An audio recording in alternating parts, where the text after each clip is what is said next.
জুম্মা নামাজ পড়তে এসেছি, আমাদের রাজনৈতিক নেতারা আরো করে নামাজ পড়ে বের হওয়ার সময় শুধু হামলা করা হয়নি, হকি ফলিয়ে দেওয়া হয়েছে, হকি স্টিকে মারা হচ্ছে অলরেডি। কেন মারা হবে এখানে হকি স্টিক কেন আসা? এটা নাইন মন্ত্রীর এলাকা, এটা অ্যাটর্নি জেনারেল এলাকা।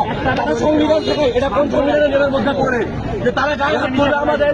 কেন আমরা কি করতে আসছি? আমরা এখানে ভাই এখানে আসছে, ভাইয়ের জিনাদার এখানে, সে একটা অতিথি মানুষ, তাহলে আমরা সর্বোচ্চ এখানে সুরক্ষা দিব, সর্বোচ্চ দিয়ে পালন করবো। সেই জায়গাটা আসছে কেন আমাদের এখানে লাঠিচার্জ করা হচ্ছে? আমাদের এখানে দেখা হচ্ছে আমাদের আগে পর্যন্ত এখানে 2 গাড়ি পুলিশ ছিল, আমাদের ঠিক ছিল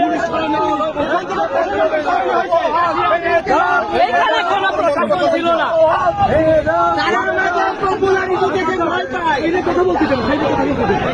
ভাই ভাই বলেন,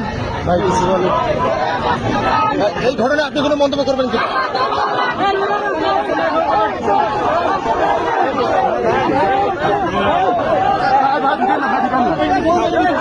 ঠিক না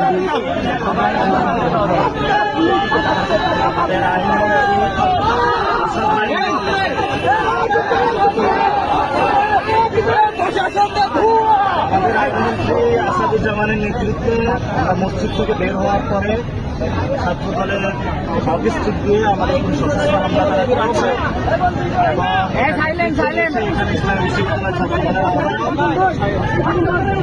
আমরা মনে করি যে তত্ত্বাবধান হয়েছে আইনমন্ত্রীর বিচার